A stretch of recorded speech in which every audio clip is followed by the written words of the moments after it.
Hey, what's up, everybody out there? It's Adrian Mason back again. It's Thursday, so you know what that means. It's quick pick time. We start off week 3 with tonight's game between the Kansas City Chiefs and the Philadelphia Eagles. Obviously, this game has a massive storyline as we have the head coach of the Kansas City Chiefs and Andy Reid going back to the team that he made relevant all through the 2000s in the Philadelphia Eagles. Now, we all know what happened. Basically, the time was coming when the Eagles were basically going to let Andy Reid go. Last season was that season where it was pretty much a farewell tour. And, pardon my phone there, if you noticed through my blog posts last season, I pretty much called it the farewell tour. Everybody and the mama knew that Andy Reid, if not Michael Vick too, which Michael Vick stayed, was going to leave the Philadelphia Eagles. They were going to fire him at the end of the season. And they had, what was it, a 4-12 campaign? He was gone. He led that team to 5 NFC Championship appearances, a Super Bowl appearance. Granted, they didn't win one, but they were perennial NFC contenders year in and year out, thanks to Andy Reid. And of course, the work he does with QBs, Donovan McNabb, who I'll speak on a little bit, Kevin Cobb, Michael Vick, he pretty much made them relevant. I mean, in the case of Kevin Cobb, he got that man a $60 million contract off of one season of NFL play. That's how good Andy Reid is when it comes to cultivating quarterbacks. But the front office and the fans felt it was time for Andy Reid to bounce. So he got bumped after Week 17's blowout loss to the New York Giants. And, of course, who was going to replace him? Who was going to be the head coach? And then the rumors start swirling about them jumping into the college ranks and pulling out a top-name college coach. And they landed a big-name college coach and one Chip Kelly. If you don't know who that is, shame on you. Chip Kelly, man who was the head coach of the Oregon Ducks. And, of course, we all know the Oregon Ducks. They're fast-paced, quick plays. The speed of that team's offense is just phenomenal. I mean, they pump out speedy talent all over the field, all over the map. We all know them, fast-paced offense. It's almost like watching an NBA game, fast break. That type of offense is what Chip Kelly made famous at Oregon, and he wanted to implement that philosophy offensively into the Philadelphia Eagles organization. So here we have it. Excuse my phone again. Old head coach versus new head coach. And what's really interesting about this game is that not only do you have Andy Reid going back to Philly, he's going back to Philly not only to face his former team, but to witness the Philadelphia Eagles retire the jersey of one Donovan McNabb.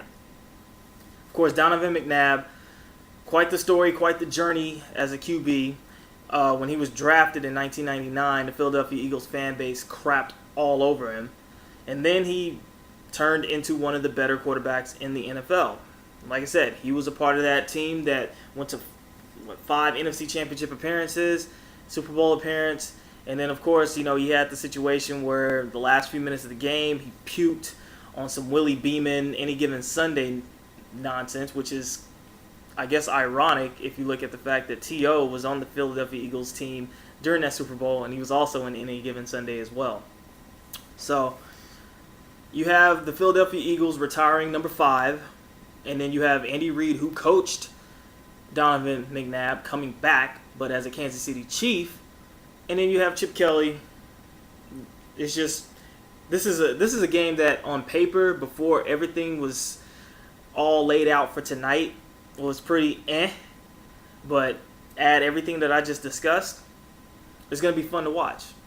With the Kansas City Chiefs, you look at the fact that they not only brought in a new head coach, they brought in a new QB, enter Alex Smith, former 49ers QB. Now he's running the show and carrying on the legacy of old 49er QBs becoming starters for the Kansas City Chiefs.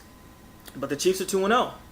They beat the Jaguars, and they beat Dallas last week at Arrowhead. So they're riding a 2-game win streak, and they're looking to carry on that momentum. You have Alex Smith playing his brand of football, smart, efficient, mistake-free.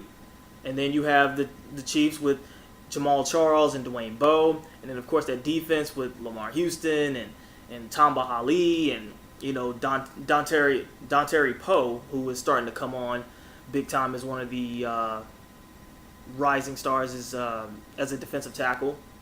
And then of course Brandon Flowers and Eric Berry. So the Chiefs really do have a defense that can get pressure. They have a team that not Lamar Houston. I meant Derek Johnson. Pardon me. My apologies. But the defense, I guess I was talking about the Steelers earlier. Sorry. But the defense for the Chiefs, stout, stellar, one of the underrated units. And of course it gets lost in the shuffle because, yeah, they went 2-14 last season. Yeah, they've had a couple bad seasons, but it wasn't about the defense. It wasn't the defense's fault. It's just they had an offense that was pretty putrid. So now that the Chiefs have a head coach who knows how to implement a steady offense, a West Coast offense, which is perfect for Alex Smith's skill set, you have a team that can actually move the ball and really give their defense a break so they can, when they come on the field, they can actually do their job a hell of a lot better than they have been in the last couple seasons. Not because of lack of talent, but lack of energy. Philadelphia Eagles, you have a 1-1 squad with Chip Kelly. And, of course, week one, everybody was raving and lauding and just throwing major props at Chip Kelly's fast-paced offense and how they ran 53 plays in the first half and pretty much had the Redskins, wow, Native American theme here, had the Redskins defense with their tongues just dragging all over the grass. But the thing is that they ran into a San Diego Chargers team that was going tit for tat with them. And defensively, the Eagles are still one of the poorer units in the league. And the thing is that, yeah, they can run all this high-powered offense, but if your defense can't get stops, if your defense can generate 3-and-outs or generate turnovers, you're gonna tire out your defense before the second half. And see, Chip Kelly has to understand that this isn't his old Oregon team running up against the Middle Tennessee States or the Rice Owls of the world. He's in the NFL. So this conditioning and you got NFL caliber talent. No matter what team they play for, this is NFL caliber talent. Different style of conditioning, different style of defensive and offensive schemes. He's gonna have to realize that if he wants to run this team the way he wants to run it, he's got to look at that defense and give it the same amount of attention, if not more so, than he does his own offense. Because, yes, they scored 30 points in the first 2 games of the season, but their defense is giving up almost as many points. And then, of course, their defense let them down when it came to actually getting a crucial stop against the San Diego Chargers, a team that's coming from the West Coast all the way to the East Coast to beat them. So it's going to be really interesting how this whole game plays out tonight. Will it be Kansas City's methodical, efficient offense, keeping Chip Kelly's offense on the bench and keeping that defense on the field? Or will it be Chip Kelly's offense that generates this fast-paced style of fast-break football that causes the Chiefs' defense to tire out and forces Alex Smith to do what he's never been good at, and that's getting a shootout? Now, of course, the Saints-Niners playoff game, that's one thing. That's totally different. That was just something that he just had a moment. But he's not a consistent gunslinger like that. You can't give him a situation where he has to match point for point, tit for tat, yard for yard. You have your Drew Breeses who can do that. You have your Tony Romos who can do that. You have your Tom Brady's, your Aaron Rodgers who can get that, who can sling the rock, blah, blah, blah, boom, boom, boom. Alex Smith ain't one of them. You need to give him a steady dose of smart plays, smart reads, short to intermediate passes, a strong running game. And, of course, Jamal Charles is one of the top 5 backs in the league. So, yeah, you have a running back that can move the chains and force defenses to be honest and come inside the box where Alex Smith can do his job.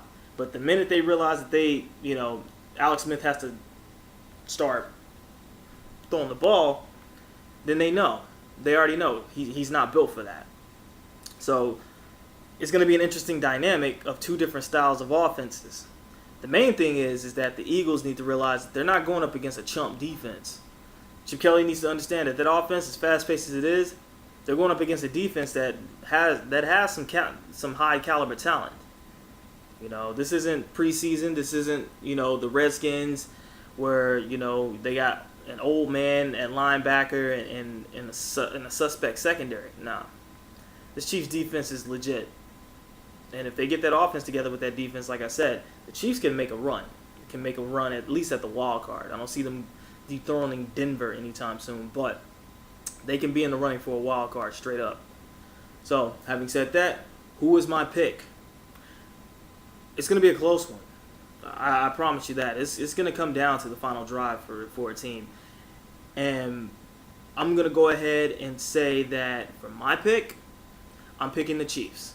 I'm picking the Chiefs because, like I said, I like their defense a lot better. I like the talent on that defense. I'm really suspect about Chip Kelly's defense being able to generate any stops, even with an Alex Smith-led offense. Because you got to remember, strong run game and a smart QB can frustrate and confuse the hell out of a defense any day.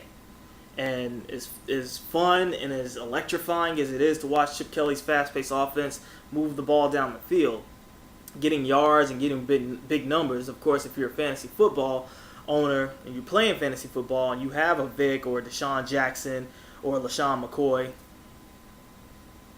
you love it. But at the end of the day, it's about wins and losses. Who scores the most points, and who gets the best, and who gets the better of the other team's offense or defense. Who makes the big plays at the end? And defensively, the Chiefs have the full advantage. I say Chiefs 24, Eagles 20. Yeah, I seriously think it's not going to be a 40, 30 point shootout. It won't be. The Chiefs defense will grind that to a halt. And the thing is that with more and more tape being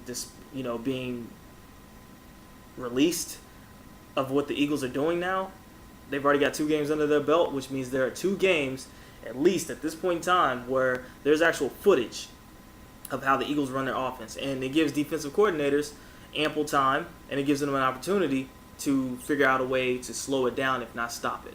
So it's fun to watch, but at the end of the day, I'm going to go with the old school grind, and I'm picking the Chiefs in this one. So there you have it, Kansas City Chiefs. So game is in about 2.5 hours, so go ahead and rest up. Enjoy the game like everybody else. So until then, Sage and Mason. Peace.